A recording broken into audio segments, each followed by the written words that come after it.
a PETA activist from the UK, a top PETA Asia executive, and his 11-year-old son all went to Africa to protest Ethiopian Airlines' transport of monkeys. The two activists and the 11-year-old ended up in a dank room in an Ethiopian jailhouse. Their long ordeal next on the PETA Podcast with Emil Guillermo.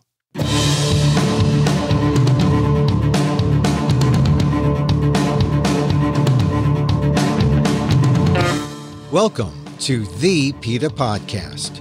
I'm Emil Guillermo, your host for this inside look at animal rights, brought to you by PETA, the largest animal rights organization in the world. On today's episode, the old-fashioned protest, people with signs, a crowd chanting slogans. It's at the heart of animal rights, giving voice to the voiceless.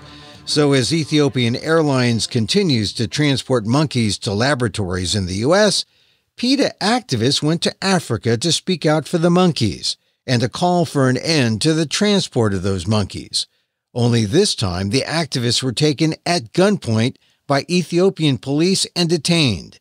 Jason Baker, Senior VP and head of PETA Asia, was with his 11-year-old son Zelik and a third PETA associate from the UK, Ruben Skeets. All three were prepared to protest Ethiopian Airlines when they were taken by armed police and marched to a police station, where they spent the next 30 hours in a small room, detained, without food. They're free now, but as PETA Senior VP Jason Baker says, what he, his son, and Ruben went through is nothing compared to what the monkeys endure when they're transported to U.S. labs.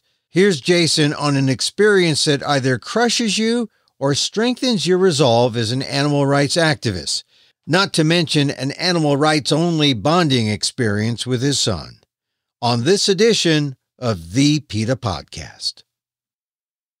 Jason, welcome back to freedom. Yeah, it's good to be back. Yeah. It was a rough couple of days, lots of twists and turns, and we got through it. It's funny. The way I've been telling people this is because it's different. Because this time my son was involved. When it's just me, you can do whatever you want. But when my son is with me, I get a little bit more angry. I get a little bit more concerned. We were spending some weeks in Kenya. My son was going to a summer camp. We learned about Ethiopian Airlines, that they were probably shipping monkeys. We wrote them. I knew that since I was close, I would have to do something. But at the same time, I don't always like putting myself in uncomfortable positions. And I knew if we went there, we weren't going to be greeted with open arms. I waited, kept sort of checking to see if maybe we've had some progress, and finally I was told nope. So I was like, all right, I'm going. So my son's name is Zelik. He's 11. And I had to sit down with him because we're a family. He gets a 50% vote. And I explained the situation. I explained what we would do. And I asked him if he wanted to go. We would have to cut our time short in Nairobi. And he was all for it. He is definitely my son. He's compassionate. And so there we were. So we headed off to Nairobi. The day that we were arrested, we had been going around checking out demo locations. We would be giving leaflets to every place we went. We gave them a leaflet, hoping that their management would talk to their managers, and it puts pressure on. And we were at one by the National Theater. That one was closed, so I put a sticker on the door so they would see it in the morning. And then we went and got a drink at a cafe down the street. And about 15 minutes later, about 15 police officers, armed, some with Kalashnikov, stormed into the cafe. And I was like, this, we're the only ones there. I'm like, this can't be for us.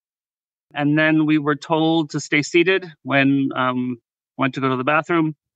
And then we were escorted out of the place, escorted down the street to the police station, where we spent the next 30 hours detained. There's not a lot to talk about in being detained. It's just you're stuck in a room, it's bored, it's cold. We had a dirty mattress to sleep on. We didn't get any food for 30 hours. And this is the part where it becomes like a family bonding experience that in my animal rights work, I'm not used to talking about that. But here I'm talking to my son about why we did it. And would we, I asked him what he was going through. And he volunteered to me that if he got out, he would still go and protest them and get detained again. This is after 15 hours of detention, that he would do it again. And I was very proud of him. He got why we were doing it. He got that, we put ourselves in harm's way, or we put ourselves in uncomfortable positions to make lives better for others. Part of me wants that at the end of the day, this terrible experience to have been a learning experience for him. And there was no hesitation on his part at the beginning, no fear that there was something that could possibly happen. He was all right with that. Yeah, he was all right. There was no fear. But then even going through it, even having dealt with the police, he's a good kid. And when the police weren't there to hurt us, having 30 hours to go through it and figure out how we got into the situation. Ethiopian Airlines is a government-owned organization. I suspect somewhere along the way, when we went to these different locations and gave them leaflets, that someone alerted the authorities and they started following us. Somewhere around hour 26, they told us that they were keeping us because they had no evidence that we did something wrong. But they were like, but do you want to make a statement otherwise? And we're like, no. And you don't keep people because you have no evidence. You keep people because you have evidence. So it was clear that they were trying to silence us from drawing attention to what the government was trying to silence us from what the government-owned airline is doing. And they have a lot of pride in their airline, and they don't want people exposing the dirty laundry, for lack of a better term. And this brings us to the main reason why you're there. We'll get into more of the detail about what happened once you're there. I mean, first of all, that was a room. It wasn't a cell, or was it a cell? It was a cold, dirty room. One thing that was different from the rest is that we were kept out of general population. Because we were treated different that way, that we were also kept longer. We were told that normally the police chief who we met with would make the decision on this, but because we were foreigners, and I think because it was a touchy situation that they were couldn't figure out how to squash, that at the end of the day, the decision had to be made from the bosses. The police chief's boss was the commissioner, but it was the commissioner's boss's boss who was going to make the decision. But the basic reason why you're there, as you were getting to, we're there, is that Ethiopian Airlines has been caught supporting monkeys being taken from the wild, crammed into wooden crates, shoved into the backs of the Ethiopian Airlines planes, and shipped halfway around the world to laboratories. We know this from court documents. We know this from violations from the USDA. It's quite clear, and it's the biggest airline in the world still doing it. And what happens to these monkeys? The monkeys are from Ethiopia, or Ethiopia is just the transporter? They're from various places where they're caught from the wild. They're not from Ethiopia. Ethiopian Airlines is just functioning as a dirty cargo plane for them. They're facilitating what no other airline will do. Is that they're being, they spend their time in their own feces in these crates, and then they're sent off to American laboratories where almost anything can happen to them. They have chemicals forced down their throats, or starvation experiments, or whatever it might be. And so this is a big money trade for Ethiopian Airlines and essentially Ethiopia, right? Exactly. It's so. What is interesting is over the last couple of years, Ethiopian Airlines has become the biggest airline in Africa, and they are trying to build on that prestige. And I always hope that people just didn't realize things, that they didn't understand what they were getting into. And my hope with Ethiopian Airlines is someone somewhere not too high up saw some dollar signs, didn't put it together, and signed a contract. And I'm hoping that they are now in the background realizing the bad image it gets, how unethical it is, and that it's just simply not worth the money. That's my hope. Saying that, while we were in jail, I couldn't comprehend how the government wasn't realizing that holding an 11-year-old is bad PR. I just couldn't. I was just kept saying to the officers that were there, doesn't the government get holding an 11-year-old, bad international press, holding an American 11-year-old child? Nobody thinks that's a good idea. And they would agree with me, but nothing happened from it. cut to the very end of this story. And when we were deported, we realized that we were told, some officials that were with us on our side, the U.S. Embassy got involved. That was one of the bigger things. The U.S. Embassy got involved, and one of the translators for the embassy heard the police chief talking to the commissioner that the higher ups were seeing bad press and wanted us out of the country as fast as they can. Why they didn't see that coming 30 hours later, I'm baffled. Yeah. They got tons of bad press, even locally.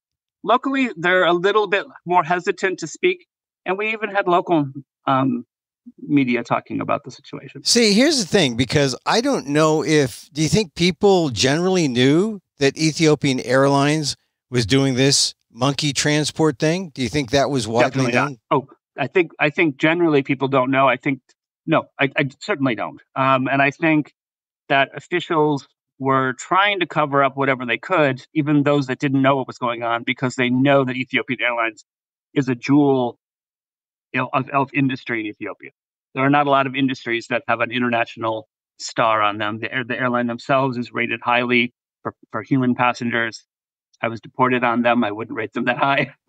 I mean, but essentially, you're saying this is the jewel of Ethiopia, but it's like if people realized, number one, not only was Ethiopia holding this 11-year-old and his father, who's an animal rights protester, animal rights activist, but Ethiopian Airlines, this jewel, is essentially transporting monkeys, which is like the modern version of a slave ship, right? Right, and that's where I think where I was saying I hope that someone lower down didn't quite realize, and higher ups are now realizing they have a contract that they have to deal with. That's where I'm hoping they are. Because I understand from the 30 years of work with companies that they don't like to quickly admit mistakes. That's where I'm hoping this whole situation leads to. But we're not there yet. So we need everyone to scream and yell and write in and comment on their Facebook and comment on their Twitter and Instagram and all of those, because we need to keep the pressure on, because it can't just be Americans detained for 30 hours. The end of it. We need the pressure to continue, and it will. We're PETA. We're going to be out protesting at all of their ticket offices around the world, and we'll be handing out leaflets at check-in, and so we will continue to be a thorn in their side. And hopefully, again, you have an airline who didn't realize what they were getting involved with. Hopefully, I'm the eternal optimist. And tell me about the government there in Ethiopia, because as you were describing the judicial system there. I mean, it's a democracy. It's not. It's not authoritarian. It's getting more that way. It is a democracy, but it has a lot of difficulties. They have state-owned media that go biased towards who's in the administration. So it's not as open as a traditional democracy compared to other nations. They're not as open as, like, say, Kenya. Kenya has a more thriving democracy. Kenya also has street protests when I was there where the government was shooting people. So, I mean, none of them are perfect, but yes, they have a lot going for them.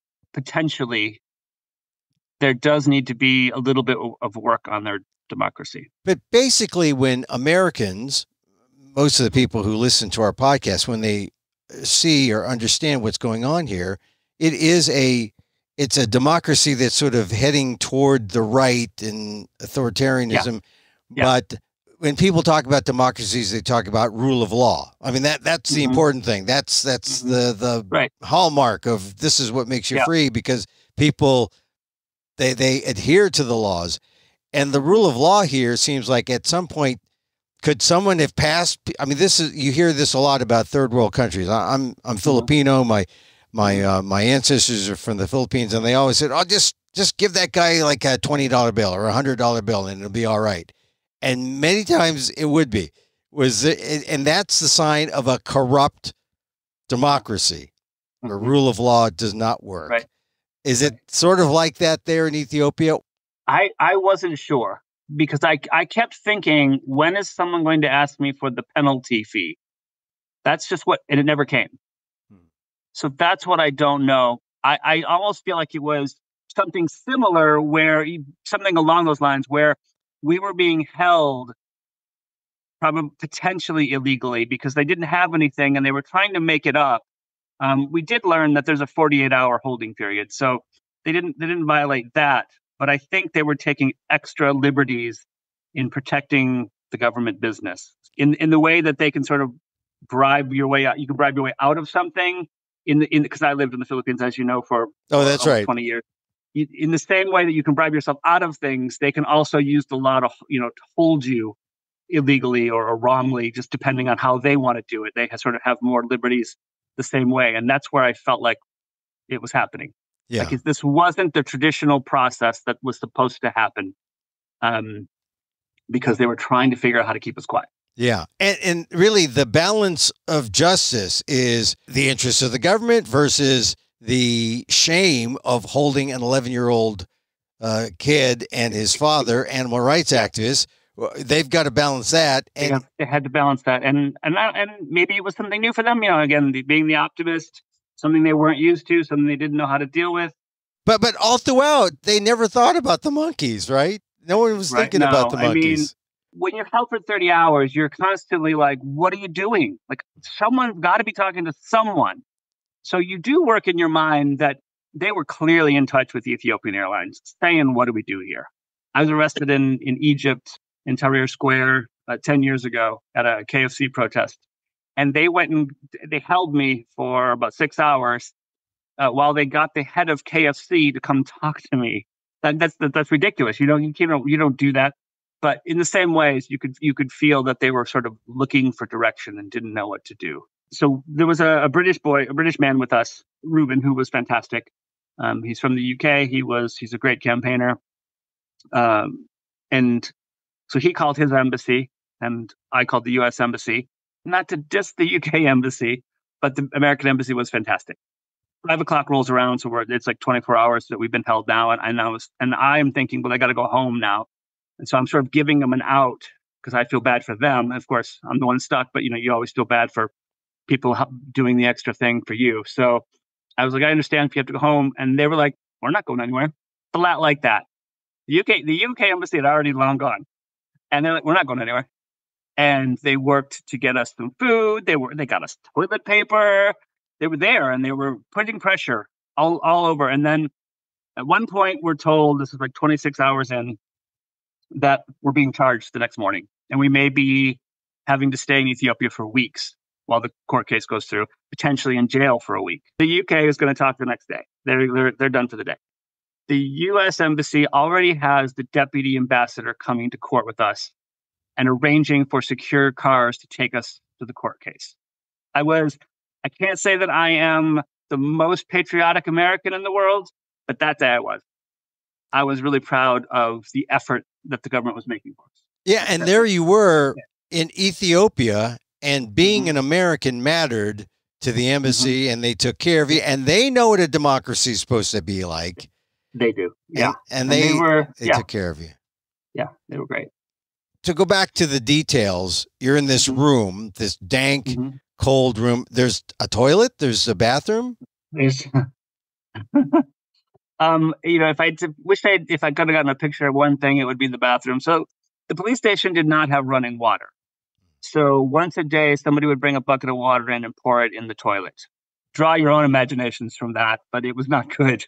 And so we would have to ask to go to the bathroom, and we were kept in a small little room, a dirty mattress. I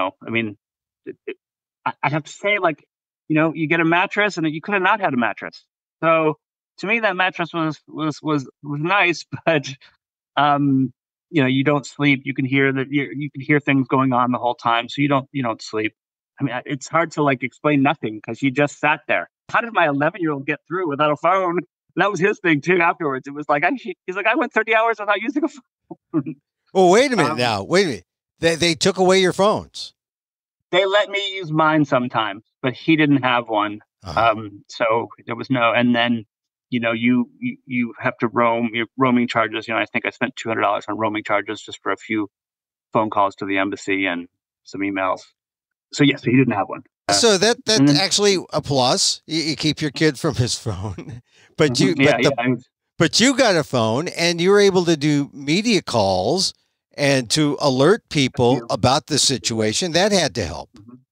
It did help. It did help. And at the end of the day, there was worries that maybe the media pressure would backfire. I've been around the block enough to know that it rarely does. That shining a light on it usually makes them want to get out of the situation. And like as I mentioned, we learned at the very end. And so the conclusion of it was we were told we were going to be in for potentially weeks. Ruben, who's with us, is trying to figure out how he tells his parents, and he's freaking out. And I was like, I got this kid here, and do I have my parents fly in to take him because they'll probably release him? The embassy's negotiating his release. Difficult stuff. And the embassy brought some spaghetti, managed to get some spaghetti in for us after 26 hours or whatever it was.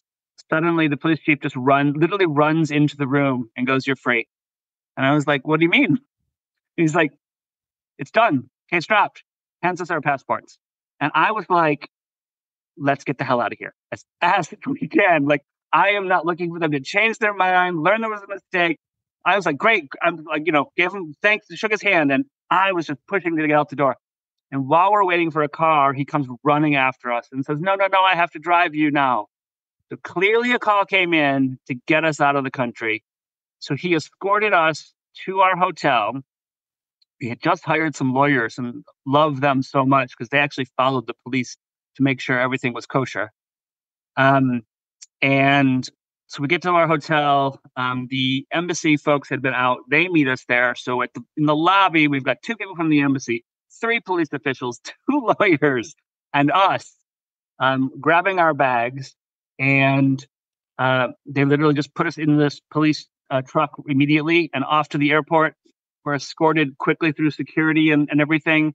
And they were like, "When is your flight?" And I was like, "I missed it." And they're like, "Do you want to buy another flight?" And I was like, "Not really." I said, "There's another flight tomorrow." And I knew that there was a flight in an hour. And it was $1,500 a person because, you're waiting until the hour before. That's what they do. Like $3,000 for my son and I to leave. And I was like, "I'm not paying that." They didn't say anything. And they come back 20 minutes later, tickets in hands. They wanted us out of there so badly. They bought us tickets. And wouldn't let us use our phones again, because they didn't want us talking to the outside world to tell people the cruelties. And, they took us right to the plane, put us on the plane. We were on the plane. They closed the door and off we went. And there was so many discussions with my son about this is nothing compared to what the animals go through. And that is a soundbite I use in work, but it was also a reality that day. It was a reality that we really had it terrible. We, in the physical part of it is never as bad as the mental part. The mental not knowing, the mental they could do something. It's always better than your imagination. You never know if they're going to you never know. The mental side. I have luckily or unluckily been around the block a lot, and I have been arrested in a bunch of countries: Syria, Egypt, India, Cambodia. And so I sort of know the routine. At the end of the day, we did nothing wrong. If I was smashing windows, if I was actually doing something wrong, I get it. I totally get it. But we didn't do anything wrong. And that was where I knew they had nothing. I knew they had nothing. And that's where, you keep your hope going and what you're doing is paying off. And that you also know, PETA's a wonderful organization. You know that they're not stopping, that there are people around the world putting on pressure, making calls, talking to the media, that whole machine is going while you're sleeping and, while you can't talk to anyone. And so you're there in that room a total of how many, 30 hours? 30 hours. 30 hours. And they didn't give you food for a lot of those 18. hours. 18. First 18. It was just you and your kid, and there's Ruben, and you're just staring at the walls? Yes. A lot of talking a lot of assuring everyone that's going to be okay. Like I said, I've been through it a bunch. I never had the worry that others had because I've gone through it. We were talking about like the worst situations because I've had them worse. There was one in Atlanta that I was there for about 10 or 12 hours. And they kept telling me if only somebody would, and I couldn't make a call. If only someone would come and pay your, $100 ticket, we would let you out. And of course, I'm freaking out that nobody is out there. And I'm freaking out for 10 hours. And that just does your head in. The reality was someone was out there the whole time. They hadn't processed things, but that's what they were telling me. And that really sort of does your head in because you feel like you've been abandoned. So yeah, so we talked. Ruben is new. Assured him. Talked to him about we have similar family histories. For the first 20 years that I was at PETA, my mother was talking about making sure I had a backup plan. After 20 years, she realized she's like, okay, yep, you did the right thing, and she gets it, and she always supportive. But so it was just talking about how we get through it, and then with my son, we had a lot of discussions on what we were going through. And, I would say, baby boy, we the way we kept warm at night was I just snuggled him on that dirty mat. And we talked about getting through it. And then we talk about like, what would we like to eat when we get out of here? And, what will be your memories of here? And, for sure, all of us, it's the toilet. But, it's, you get through it. Step by step, and you. What did he share with you? He was shocked. I had to explain a lot of how it went.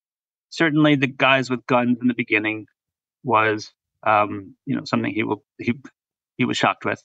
They were never mean to him, so I have to make that clear. They were never mean to him. Just the overall boredom. Yeah, it's just that he just sat there, and even I'm like, how did he get through 30 hours? Like. There's just not a lot to do. But we talked. It's like what they did before cell phones. You talk to people. So we talked about he and I. It's just him and I. So we talked about what we have been doing this summer, and we talked about what we're going to do next summer. And then with Ruben, he's new to these campaigns, and I love talking to people about my experiences and the things that I've done and in setting up PETA India. And well, tell me, what was the one thing that you think that you'll recall that you'll always recall that kept you strong? For sure, when he came in and said you're free, because the juxtaposition of the stress that you're under right then, trying to work out what the next few weeks are going to be like potentially in jail, to out of here right away. You just what? That was so. That's the strongest thing. The dirty toilet was terrible. The whole, I'll continue to remember just the march back to the police station with all the armed officers. Part of me was like, do you have the wrong people? Do you know? But they did, because they asked us about Ethiopian Airlines. So they knew. The whole thing, there was very little processing. I never got interviewed. Like, they told me they didn't have anything, but they actually never interviewed me. They didn't try to interview my son, which I would have freaked out if they did. But they didn't fingerprint me. They took my passport, and that was it. They didn't ask me my address. They didn't even actually ask me if they wanted the embassy to be contacted. I did that on my own. So that was the weird thing. Having been through this enough, there's usually when we were released, we didn't sign anything. We weren't given a piece of paper saying we did anything. So it was like it never happened. So it was not, technically speaking, an arrest. You were detained. You were detained. No, because they didn't even tell us. Like, at what point does arrest? At what point does detained to become arrested, and vice versa? And like they never said you're being deported, but they grabbed us, followed us, watched us pack our bags, and carried us right to the plane. That is deported. There's no way around it. We couldn't hang out and go out to the bar that night. We were deported. So yeah, it's like, and that's part of the mental thing. It's like they're not even telling you what's going on. Like, give me a plan. We went in there knowing that we were putting ourselves at some risk. Certainly not that. We thought we would be, told to just be quiet. We had actually, because the plan was the next day we were going to hold a sign in front of the headquarters. Traditionally, they tell you to stop. We stop. We're done. We make our point. And so that was the plan. And so, he was talking about like how it was coming through, and how it was happening, and I kept saying, this is us. We get it. It was both to empower both of us and to know that we were in control, as much as it was just a reminder that we sort of knew. But yes, 29 hours in, you start to fray a little bit. I think we helped keep everyone together. We were, yeah. Is there something you said to each other, to your son, to Ruben? Well, it was just, I feel like I don't want to dwell too much on my experience, but I did feel like I was calm the whole time. And even when the embassy came in, the representatives from the embassy came in and said, we've actually not dealt with someone quite as calm as you during this. You seem to have you're critiquing how you got here, what they're going to do, and why. Because he suspected they were trying to make an example of us for criticizing the airline, and I had said that, and he said, "Yeah, I think that's what they're doing too." With life, you stress about what you can stress about, and that's, I guess, something I try to teach my kid, because he gets riled up about a lot of things, and I'm like, just stress about what you can stress about. We couldn't stress. There was nothing. Stressing did no good in that situation. So you stress about, if someone's getting things done at the right time, or if you're going to do well on what you need to do. But when it's out of your control, I never stress on those things. And so that's how we got through it. We got through it just, better than most. And the embassy even said that to us. But at the same time, they knew it was stressful to us. They didn't leave. I give them such props for sticking around. And they even, Ruben is British, and they were like, "What do you need?" to him. I was so impressed. Yeah, I know that your kid is, has had some issues as being still and that kind of thing. It must have surprised you that he came through, and he. It did. I worried the whole time, and I was like, "Yeah, how are we getting through this?" And I told him multiple times during the thing, because yes, my kid has some ADHD. He's been kicked out of a bunch of schools. Hard for him to stay still. He's not. He's great in academics, but he's got this ADHD thing going on. And I kept having to tell him. I said, I felt like you have matured immensely over this. That there's a situation that I can't do anything for you. I can get you water, and I can get you to the bathroom. And this is all we got in this situation. And I can give him hugs and tell him everything is going to be okay. And I think on some levels, he's still at an age where he believes that. And so, and he was great. He got it. And you don't know at 11 if they're getting it. And this one, he initiated enough conversations on his own for me to know that he was understanding what we were doing, why, and that he would do it again. So this was probably one of the more memorable father-son bonding situations. Yeah, I was just writing about it. It's like, it was exactly. It was a family bonding experience from hell. and yeah, it is. And sometimes, I with Ruben, before the whole trip started, I had written to him and said, embrace the chaos, not just in this situation, but going forward. You will remember the terrible experiences. I remember this terrible hotel I got put in Calcutta 20 years years ago. It was just terrible. I remember those things. I remember this. There was an arrest I had in India that I was mentioning. This wasn't so terrible, but they had come and swooped us up off the street and put us in this paddy wagon. We were doing a leather Council for Leather Exports protest. And the police had been the guest of honor the night before at this event, so they were sort of bought off. And we're in the car, and I'm friends with a minister named Maneka Gandhi in India. And I have my cell phone, so I call her, and I was like, "We shouldn't have been arrested. They just swept us off the street. So as soon as they stop at the police station, I asked to be let out, and they let me out. And I go into the police chief's office, and I hand him the phone, and I hear, "Yes, madam. Yes, madam. Yes, madam. Yes, madam." He hands me the phone back, and she goes, "They're taking you back to the protest now." Back in the paddy wagon, back to the protest. So yeah, we have those and those are the kind of stories I was telling during our 30 hours to try to keep our spirits up and to learn, just shared stories. Because I think as you share these stories here now in the podcast, and activists hear it, it's kind of a masterclass in how to deal with these moments when you're under pressure, there is grave doubt, you might be even threatened, although you don't know the degree to which you're being threatened. And it's a psychological thing, and you have to bolster up against that. Without a doubt. When you work at PETA, you get these experiences. I have had far more than most in far stranger situations, but straight away, you're taught, don't put yourself, don't say things that can get you in trouble.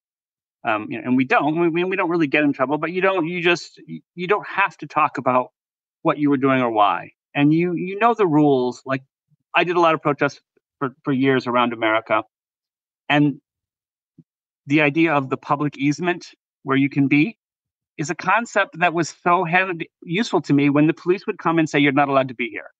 And I would say, "This is the public easement, we can be here." I didn't always know if there was a public easement there, but it almost always worked. And so it's knowing that you have to have the right to be heard. In New York City, the right to be heard means they can put you 3 blocks down and you're barely heard. But knowing your rights, knowing not to just accept it. And I feel like that's the thing that I try to instill and teach people in Asia and in America. Because oftentimes when you're new, you don't know. And they just try to tell you can't be here. And you're like, "Oh, sorry." And they leave. And it was wrong. And so we do try to inspire and to show people you can get through it. Yeah.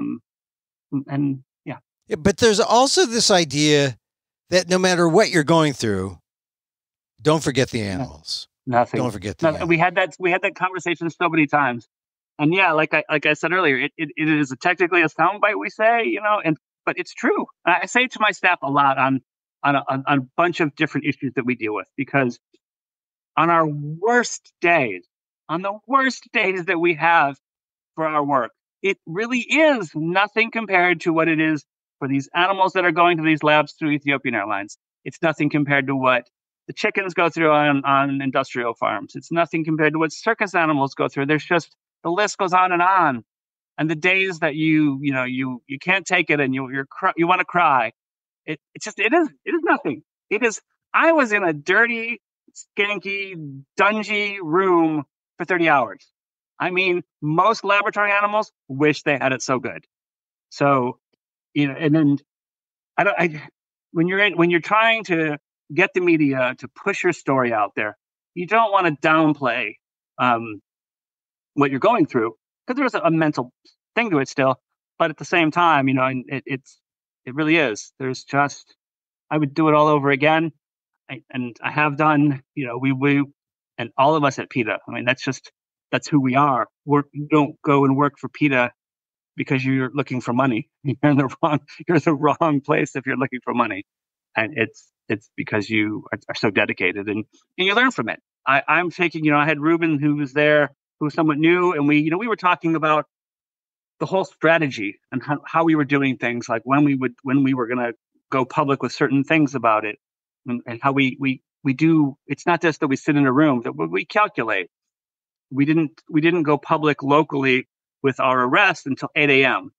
And there's a strategy. We're having a terrible time, but 8 a.m. is just before most press have their morning meetings. So you want to have a current Americans lockup story. You don't want to have it come out at 2 a.m. and you don't want to have it come out at noon when they're already working on their stories. So we would still, even in jail, we're still working. And there was no point where you were so frustrated or so fearful that there were tears, that you cried. Not for me. I'm not sure Ruben can say the same. I won't speak for him. I don't want to speak for him. But I did at one point nudge my son to give him a hug. Because he was younger. He doesn't have the real world experience, and I felt for him. I felt for like even me. I didn't tell my mother that they had said we were going to be going to court the next day and potentially for a couple of weeks. I just luckily it came through, and I told her afterwards. So he has he had a bigger concerns there from people. So it was more difficult for him, but he was great. I hate to even say it because he was still a trooper, and he could have had a meltdown, and he did not.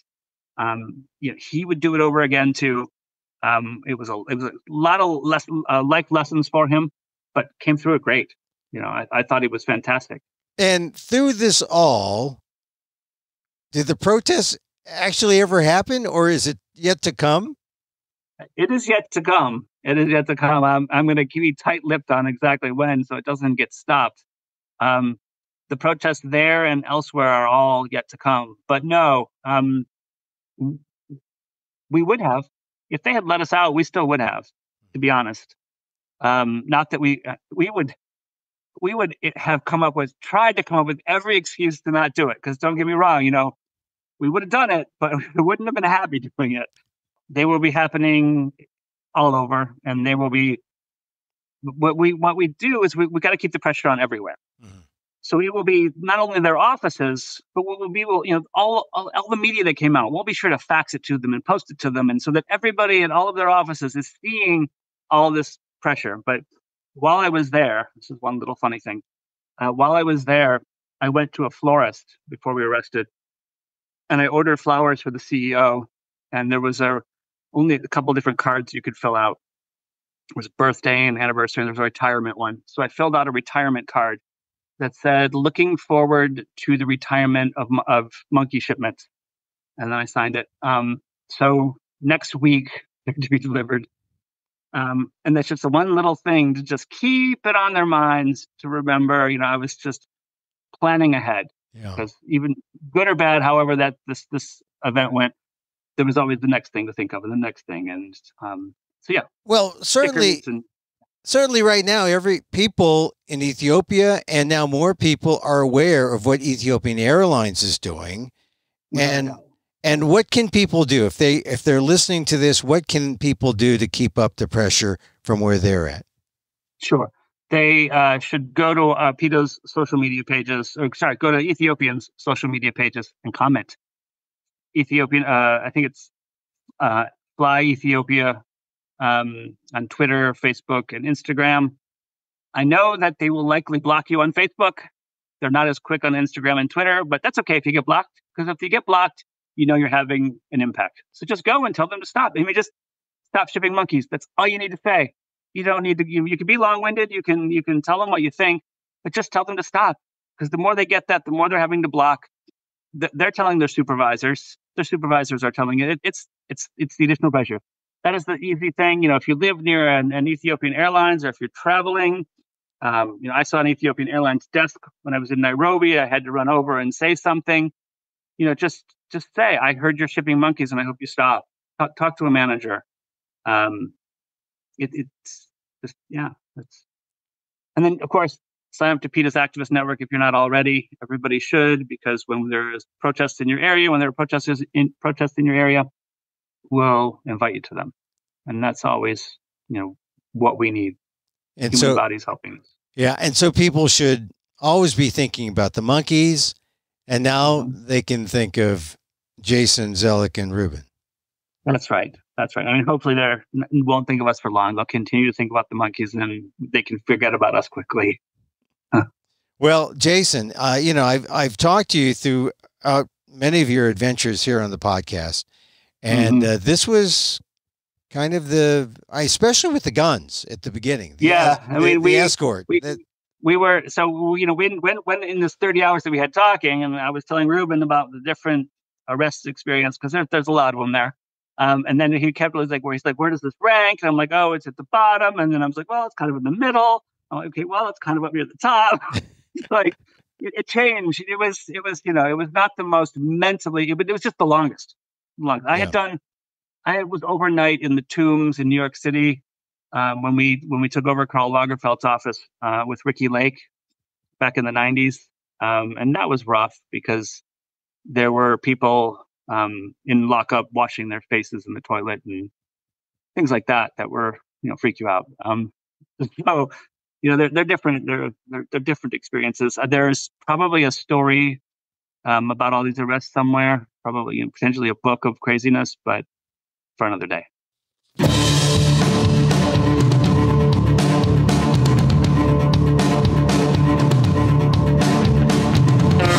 Jason Baker, Senior VP of PETA Asia, talking to us from Africa. And once again, I want to thank Jason for opening up and being candid about his experience. And as you heard, Jason, his son Zelik, and PETA UK associate Ruben Skeets are all fine. And the protests continue. The protests of Ethiopian Airlines will go on until the transport of monkeys to labs in the U.S. is ended for good. Watch for the next one. For more, go to PETA.org.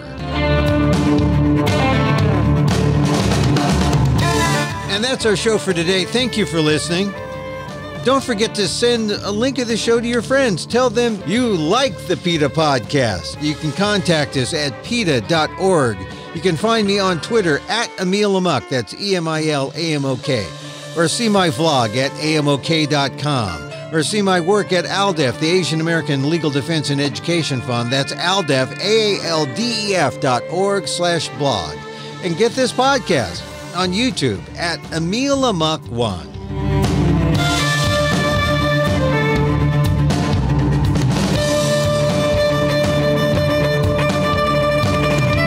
Once again, thank you for listening. Check out all our episodes on your favorite podcast app or on Apple Podcasts, where you can subscribe to, as well as rate and review the show.